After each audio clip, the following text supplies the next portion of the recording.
What's up guys, Chris with Siglansky Cycle, and today we're going to do a side-by-side comparison of the Specialized Venge versus the Specialized Tarmac. And I know that this is not a first gen Tarmac, this is the SL6, which is their third gen. We saw the SL4, SL5, and this is the SL6, and this is the first generation Venge. They had a second gen, which was the Venge Vs, and then the third gen, which was the final one, was the disc brake version. It kind of looks similar to this model, but we're gonna get into kind of like a side-by-side comparison, because I know a lot of you guys have been asking, hey Chris, like, I know you're doing some reviews on these bikes, but can you give us in depth what is the best bike for me, depending on what country I live in, region? Do I live in a flat state? Do I live in a state with a lot of hills and mountains and all that? So we're gonna get down to the nitty gritty and really dive into what do we got going on here with both of these bikes. So right out of the gate, we will start with the Specialized Tarmac. The Specialized Tarmac is actually the most winningest bike across all Grand Tours for Specialized. We saw with the SL4 and the SL5, Peter Sagan won his world championship on his SL5. We saw Contador win. We saw so many different wins of pro riders riding this specific bike as an SL4 and SL5. SL6, we saw Julian Alaphilippe win on this bike, and I believe he also won his world championship on this bike before they introduced the SL7, which is a combination of both of these bikes. The S-Works Venge, this bike got dubbed the S-Works Venge due to Mark Cavendish. We saw this bike enter the Specialized cycling scene in 2012, and then they carried on this specific frame model all the way up to 2015. 2016, they introduced the Venge Vs, which is, the Vs stands for Venge Integrated Aero System, where they, for the first time, introduced an all-aero bike where all the cables were routed internally.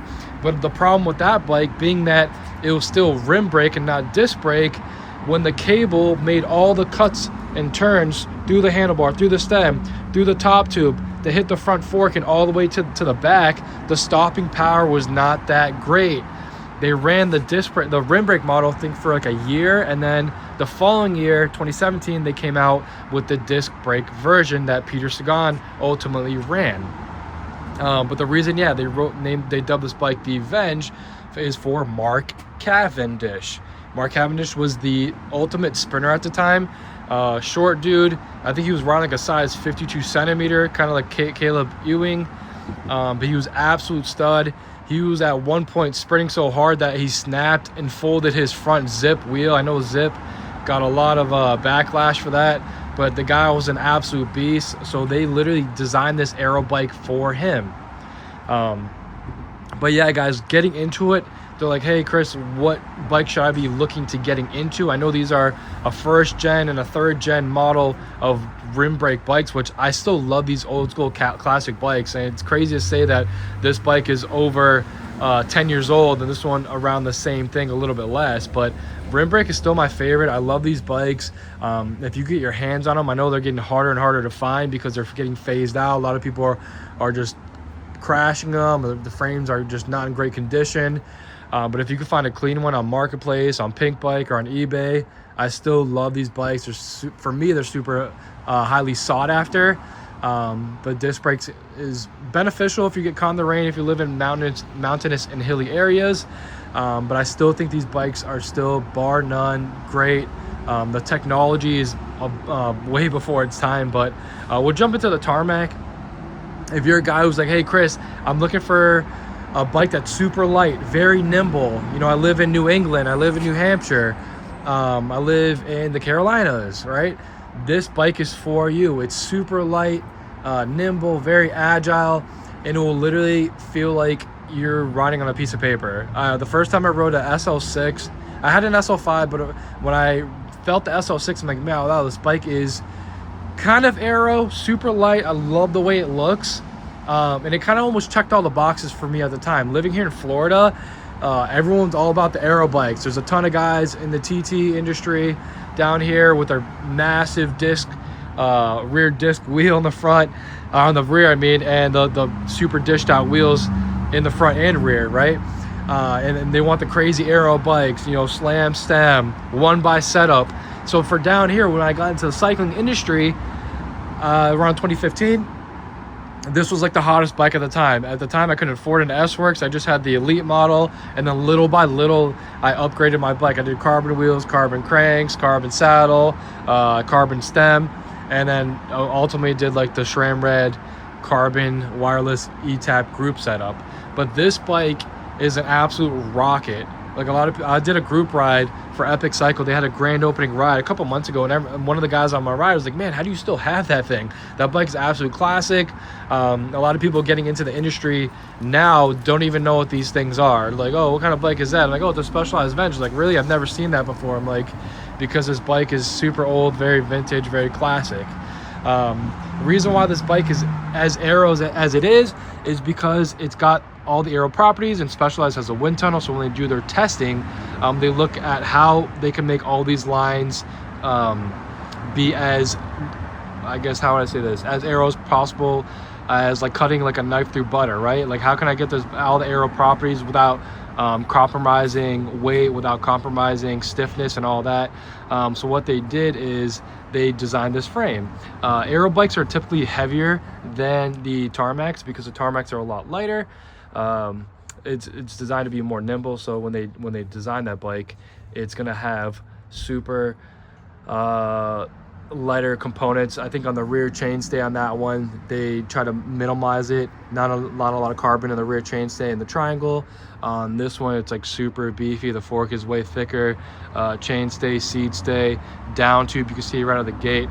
That one's rounded. This one's like flat and narrow. And that definitely helps with the aero properties. You can see there, kind of like cuts in, while on the SL6, SL5, SL4, SL3 is a rounded tube.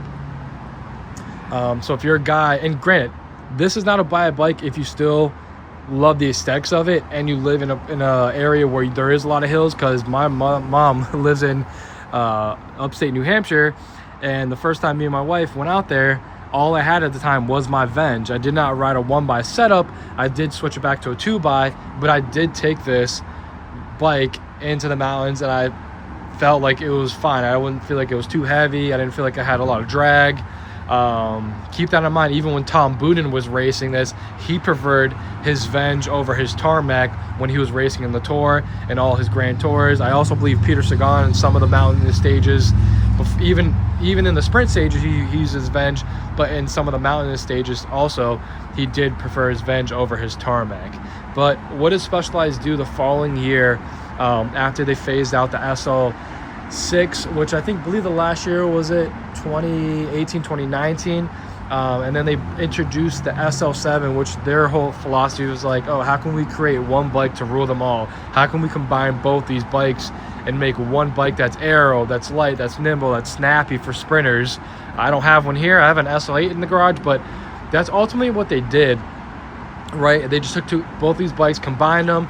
But for me, I was a little bummed because I love the way the Venge looked, right? It looks like a lot of these companies and industries right now are going back to the aero bike. The Colinago Y1RS, right? We see the Cervelo S5. There's so many different bikes out there, or companies that are designing the aero bikes. What it looked like Specialized phased it out. So I hope for the SL9, I heard from a couple buddies who are in the industry that it's going to be a little more aero than the SL8, but it's not going to be as aero as we see the Venge here today. I kind of even wish that Specialized would just design a frame set only, so a guy like me and some of the guys down here in Florida that love Specialized and like having a top tier bike, get our hands on one of these S-Works Venges. But in all this is a side-by-side comparison of both these bikes.